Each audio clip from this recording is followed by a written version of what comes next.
नमस्कार, मैं हूं दीपाली राणा। आप देख रहे हैं कमोडिटी 360 डिग्री। हमारे साथ है प्रतिफिन मार्केट डायरेक्टर मनोज कुमार जैन और एसएसजे फाइनेंस एंड सिक्योरिटीज के वीपी प्रियंक उपाध्याय। इन दोनों से स्ट्रैटेजीज लेंगे, लेकिन पहले फटाफट से प्राइस एक्शन लेकर आते हैं आपके सामने।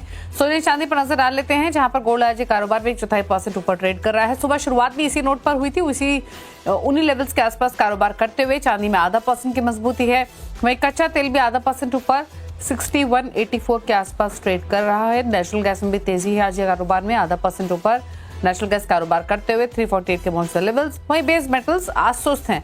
कॉपर एकमात्र बेस मेटल है जहां पर थोड़ी स्ट्रेंथ दिख रही है, अदरवाइज बाकी सिर्फ बेस मेटल्स में फ्लैटिश टोन पर ही ट्रेडिंग होते हुए दिखाई दे रही है। एग्री कमोडिटी पैक को देखेंगे तो प्रेशर है ग्वार पैक में, ग्वारगम ग्वार सीड दोनों दबाव में है। कॉटन सीड ऑयल के 1.25% नीचे आज कारोबार में, कपास 1% नीचे है। और स्पाइसेस के पैक को देखेंगे तो सिर्फ जीरा एकमात्र ऐसा स्पाइस है जो कि हरे निशान में ट्रेड कर रहा है। टर्मरिक और कोरिएंडर दोनों में ही 0.1% की गिरावट देखने को मिल रही है आज के सेशन में। कैस्टर भी 0.5% नीचे कारोबार करते हुए। ट्रेडिंग स्ट्रैटेजीज क्या होनी चाहिए, इस पर करते हैं बातचीत। प्रियंक नमस्कार, बताइए पहले तो आपकी ट्रेडिंग कॉल्स।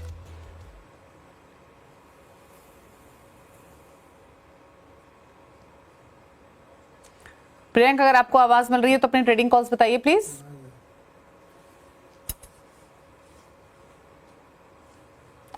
चलिए, लग रहा है प्रियंक तक आवाज नहीं जा पा रही है। मनोज जी बताइए, नमस्कार, आपके ट्रेडिंग स्ट्रैटेजीज क्या हैं?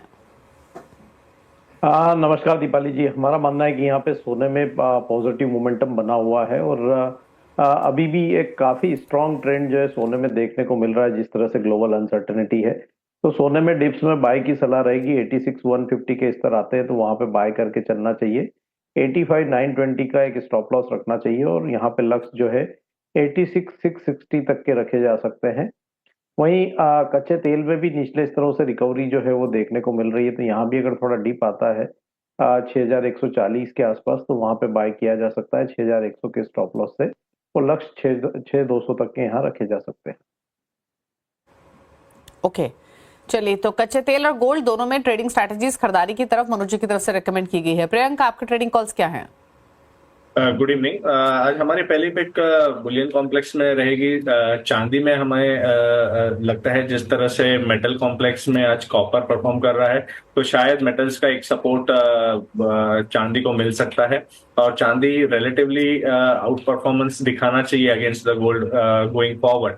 तो यहाँ पे बाई की सलाह रहेगी अराउंड 95,200 के आसपास। 94,600 का स्टॉप लॉस रहेगा, 96,500 के टारगेट्स रहेंगे। दूसरी पिक हमारी बेस मेटल कॉम्प्लेक्स में रहेगी। कॉपर में मार्च कॉन्ट्रैक्ट में बाई किया जा सकता है अराउंड 865 862 जोन्स में। 855 स्टॉप लॉस रहेगा और 880 के शॉर्ट टर्म टारगेट्स रहेंगे। ओके, तो कॉपर पर एक ट्रेडिंग स्ट्रैटेजी है खरीदारी की तरफ और दूसरा सिल्वर पर।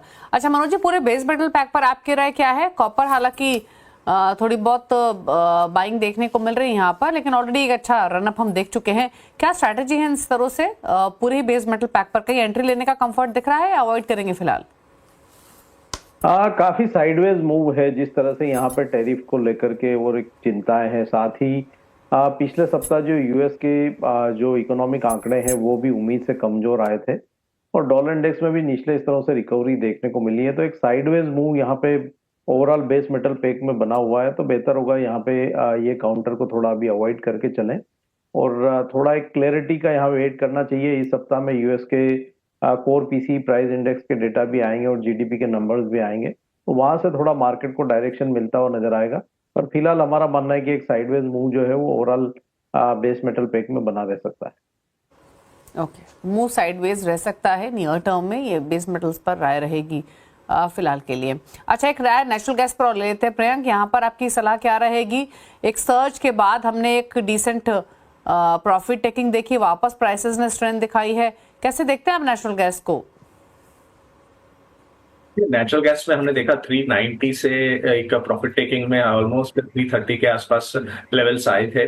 तो यहाँ पे जो लोअर एंड पे है मुझे लगता है कि सपोर्ट्स अभी भी इंटैक्ट है। अभी 348 के आसपास ट्रेड कर रहे हैं। मेजर सपोर्ट्स में देख रहा हूँ 340 से लेके 330 325 जोन, एक स्ट्रॉन्ग सपोर्ट जोन्स बने हुए हैं मार्केट्स में। तो यहाँ पे जो भी डिप आ रही है उस पे हमारी तरफ से खरीदारी की सलाह रहेगी ऑन लोअर लेवल्स। फिर से हम एक बार रिविजिट कर सकते हैं 380 390 जोन्स। ओके, 380 390 तक वापस जाने की प्रोबेबिलिटी नेचुरल गैस में 348 के आसपास कारोबार करते हुए दिखाई दे रहे हैं। अच्छा, अब राय ले लेते हैं स्पाइसेस पर। स्पाइसेस पर आपका पूरे पैक पर क्या राय है मनोज जी? और अगर हम स्पेसिफिकली पिक करें तो जीरे की अगर हम बात करें, आज भले ही प्राइसेस हर निशान में दिखाई दे रहे हैं, लेकिन हमने प्राइसेस ड्रॉप होते हुए देखे हैं, डिमांड भी कमजोर है और स्टॉक भी काफी अवेलेबल है मार्केट में। कैसे देखते हैं आप पूरे ही पैक को और स्पेशली जीरे को? बिल्कुल, यहाँ पे अगर स्पाइसेस की बात करें हम, तो यहाँ पे जो डिमांड है वो सुस्त है और अब अराइवल का सीजन भी स्टार्ट हो रहा है, चाहे वो कोरिएंडर हो, जीरा हो या टर्मरिक हो। तो उसी के चलते हम देख रहे हैं कि कीमतों में लगातार दबाव जो है बना हुआ है। और यहाँ पे जीरा को छोड़ दें तो बाकी जो दोनों कमोडिटीज है वो निचले स्तरों के आसपास ही ट्रेड कर रही है। तो हमारा मानना है कि शॉर्ट टर्म में एक प्रेशर जो है ओवरऑल स्पाइस पैक में रह सकता है और जैसे जैसे अराइवल्स बढ़ेंगे तो यहाँ पे कीमतों में थोड़ा दबाव बनता हुआ नजर आएगा। तो अभी हमारा मानना है कि अगले 10 से 15 दिन जो है एक साइडवेज टू नेगेटिव जो है ओवरऑल स्पाइसेस पैक में जो है मूवमेंट बनी रह सकती है। धनिया में हमारा मानना है कि 7,850 7,900 की रेंज बाइंग के लिहाज से बेहतर होगी। फिलहाल ये काउंटर को अवॉइड करना चाहिए। वहीं अगर जीरा की बात करें तो जो मार्च का कॉन्ट्रैक्ट है वो 20,000 के रेंजेस में मिले तो वहां बाय करना चाहिए। और टर्मरिक में भी 11,900 से 11,700 का जो रेंज है वो एक बाइंग का रेंज होगा। तो वर्तमान में यहाँ पे ओवरऑल स्पाइस पैक में 2 से 3% की गिरावट जो है देखने को मिल सकती है।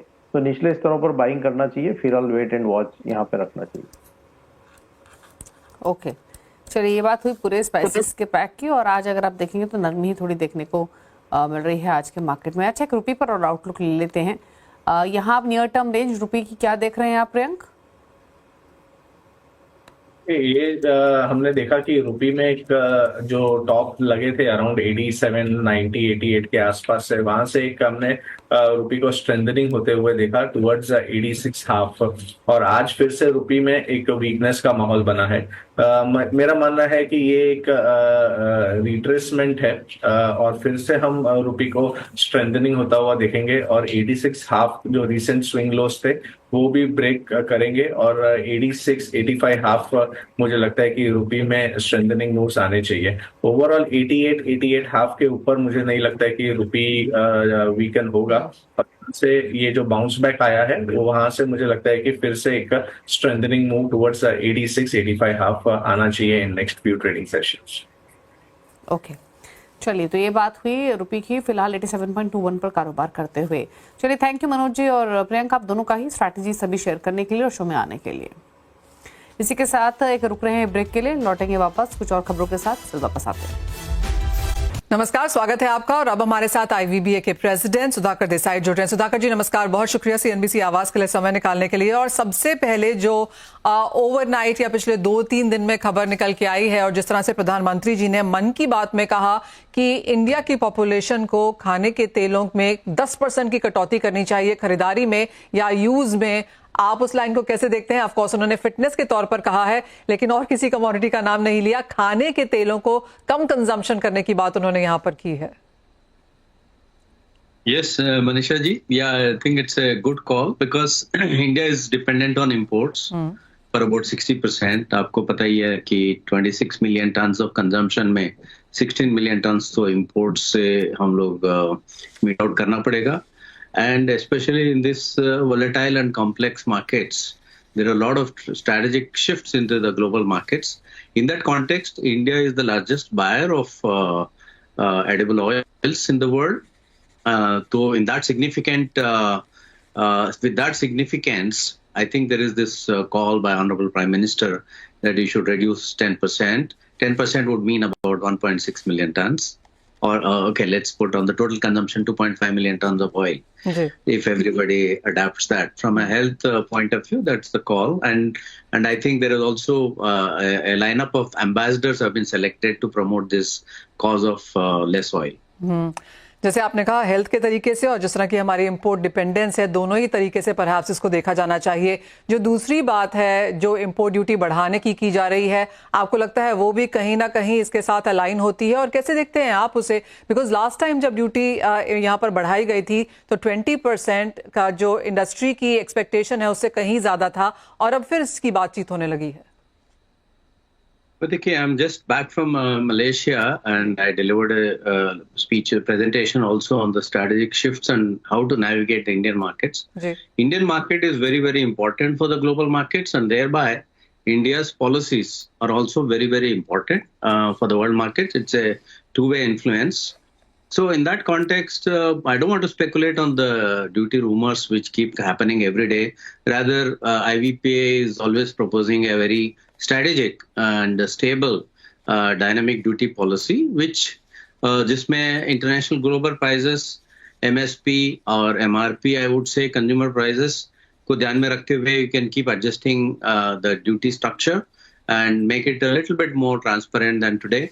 Instead of knee-jerk reaction. As far as the last duty correction, I think उसका objective fulfill नहीं हुआ है because of the de-oiled cake issue. The issue is not very simple.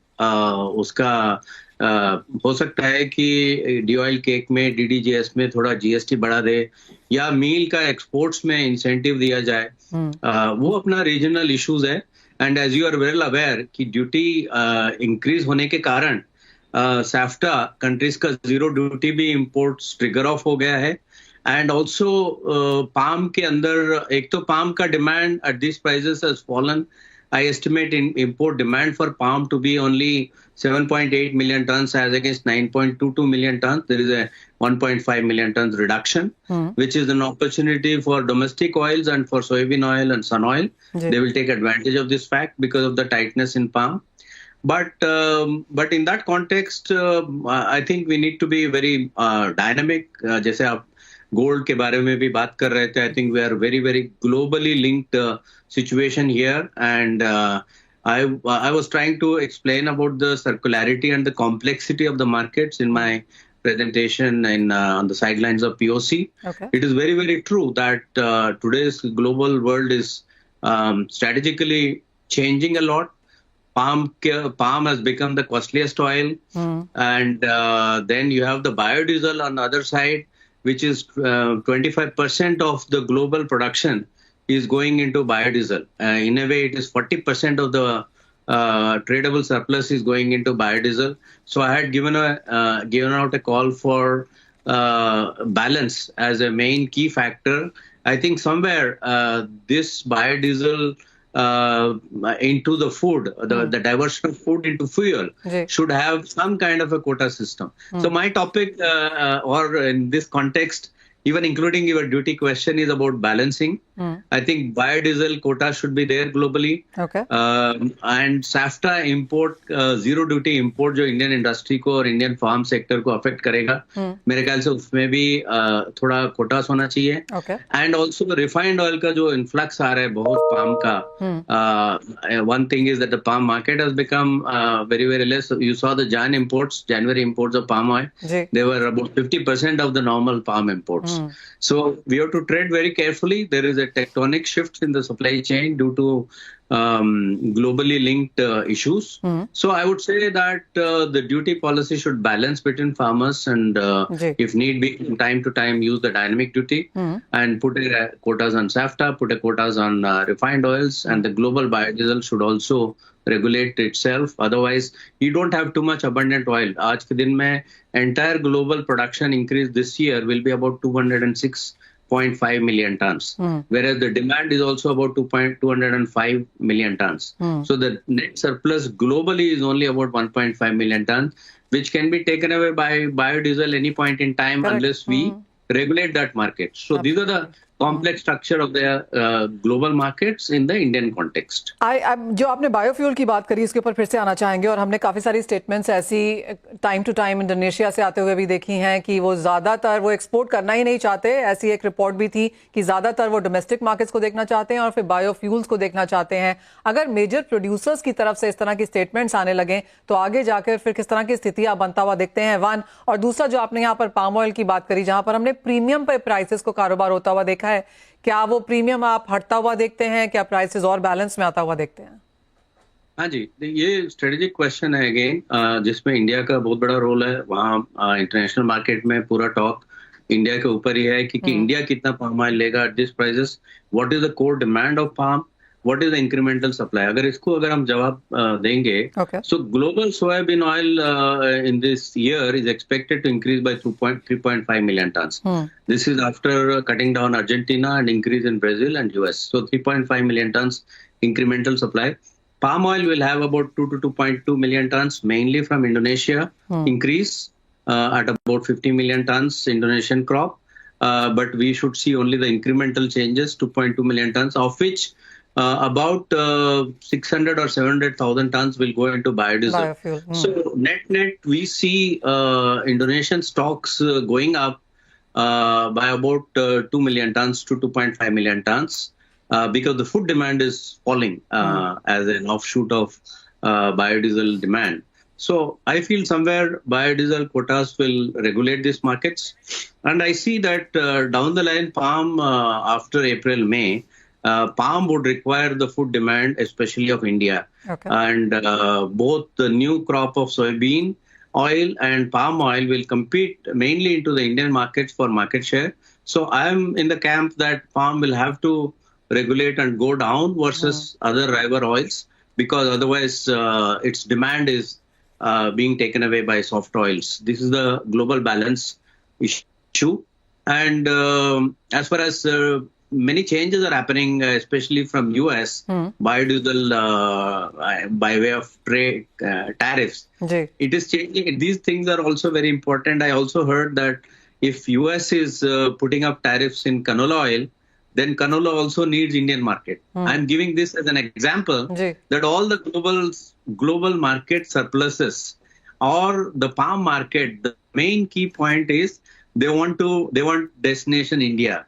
In that competition, I see palm oil going down in terms of prices, because the supply, the biodiesel demand being caused because of B40 is lower than the supply increase that we are going to see in the second half of this year. Point taken. Sudhakar ji, एक और चीज यहाँ पर prices फिर आगे आपके कैसा देखते हैं आप आगे जाता हुआ? जैसे आपने कहा मील एक्सपोर्ट की प्रॉब्लम है, पाम प्राइसेस यहाँ पर थोड़ा सा करेक्ट होंगे, तो क्या हम ये मान के चलें कि सोय, मस्टर्ड, कनोला, साथ ही साथ सनफ्लावर, यहाँ पर एक स्टेबिलिटी आती हुई नजर आएगी with palm prices declining?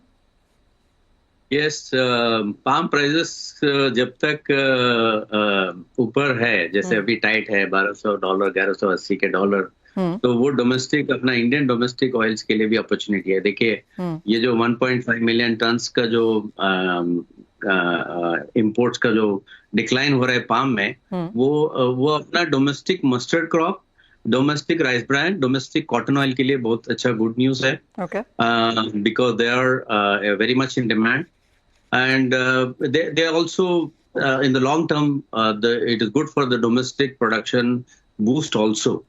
So I think there are some opportunities of palm being high, but post April, May and post this conference after 1 month, I think the palm oil will fall by about $150. Okay. And other oils gets equated with other oils. So in a way, palm will lose its premiumness, but there is not too much of a downside for the all other oils, including the oils that you mentioned. It is also an opportunity for mustard crop, which is coming up now for marketing well. I don't think the government will need to buy as much as last year, because all these oils will fill in for the gap created by the palm oil being lower into India. You see? Fair point that. Sudhakar ji, बहुत शुक्रिया आज हमारे साथ यहाँ पर जुड़ने के लिए और काफी सारी चीजों पर यहाँ पर बात करने के लिए। जो पीएम ने कहा, ऑफ कोर्स उसके ऊपर एक रिएक्शन देने के लिए, और ग्लोबल सप्लाई डिमांड सिनेरियो क्या है, पाम के प्राइसेस और पाम की डिमांड इंडियन मार्केट्स में कैसी रह सकती है, और ऑफ कोर्स ड्यूटी को लेकर जहां पर एक डायनामिक ड्यूटी स्ट्रक्चर की मांग लगातार यहाँ पर इंडस्ट्री करती रही है, और वो यहाँ पर ऑफ कोर्स ज्यादा फायदेमंद होगा इंस्टेड ऑफ वो नीजर्क रिएक्शंस या सडन ड्यूटी चेंजेस, जो इंडस्ट्री ऑफ कोर्स थोड़ा सा मुश्किल लगता है इंडस्ट्री को यहाँ पर उसको गैप इन करने के लिए। इसी के साथ फिलहाल इस कार्यक्रम में इतना ही समय है, लेकिन आप बने रहिए CNBC आवाज पर।